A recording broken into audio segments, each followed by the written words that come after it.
আসসালামু আলাইকুম প্রিয় দর্শক, জুথিস কিচেনে আপনাদেরকে স্বাগতম। চলে এসেছি নতুন আরেকটি রেসিপি নিয়ে। দেখেই নিশ্চয়ই বুঝতে পারছেন এটা রসালো বুন্দিয়া। সঠিক পরিমাপ সহ আজকে আমি আপনাদেরকে রসালো এবং ঝরঝরে বুন্দিয়া তৈরি করে দেখাবো। চলুন তাহলে রেসিপিটি দেখে নেওয়া যাক। বুন্দিয়া বানানোর জন্য আমি এখানে প্রথমে নিয়ে নিচ্ছি 1 কাপ বেসন।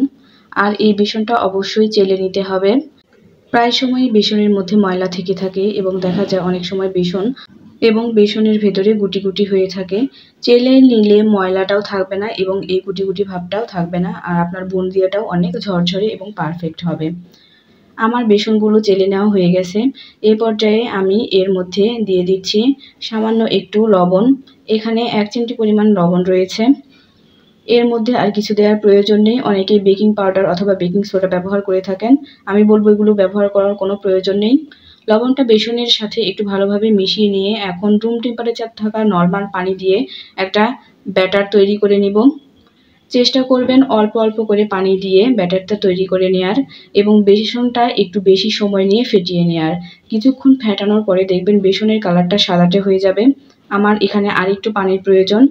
1 কাপ বেসনের জন্য আমি 1/3 কাপ পানি ব্যবহার করেছি এবং এই পানিটাই যথেষ্ট বুন্দিয়া বানানোর জন্য।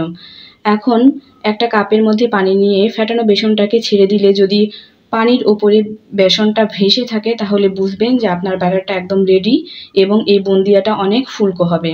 আমি কাছ থেকে দেখিয়ে দিচ্ছি, দেখুন পানির ওপরে পুরোটাই ভাসছে। এখন এই ব্যাটারটা দিয়ে আমি বুন্দিয়া তৈরি করে নেব। কড়াইয়ে পর্যাপ্ত পরিমাণ তেল দিয়ে দিয়েছি। তেলটা হালকা গরম হয়ে এসেছে।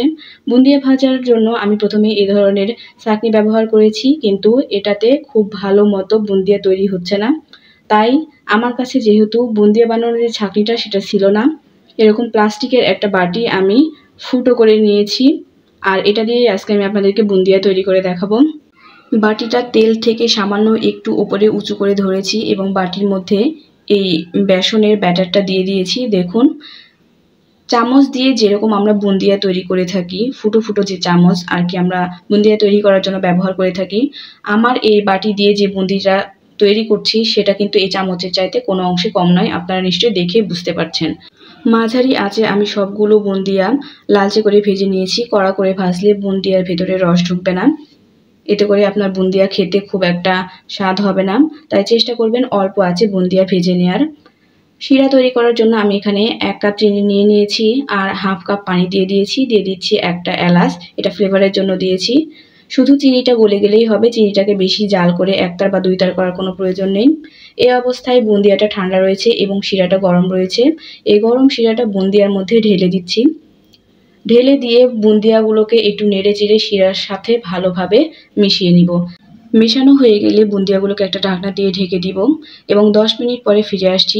এই 10 মিনিটের মাঝে আমি বেশ কয়েকবার ঢাকনাটা খুলে বুন্দিয়াগুলোকে উল্টে পাল্টে নেড়ে নিয়েছি। 10 মিনিটের মধ্যে বুন্দিয়াগুলো রস টেনে নিয়ে অনেকটাই ঝরঝরে হয়ে গেছে এবং দেখুন এখানে কোনো শিরা অবশিষ্ট নেই। সব শিরাই এই বুন্দিয়াগুলো চুষে নিয়েছে এবং এটা অনেকটা ঝরঝরে হয়েছে। রেসিপিটি ভালো লাগলে অবশ্যই বাসায় ট্রাই করবেন এবং আমার এই ভিডিওটি লাইক, কমেন্ট ও শেয়ার করবেন। আর যারা ইউটিউব চ্যানেল থেকে দেখছেন তারা অবশ্যই আমার চ্যানেলটিকে সাবস্ক্রাইব করে পাশে থাকা বেল আইকনটি বাজিয়ে দিবেন। ধন্যবাদ। আল্লাহ হাফেজ।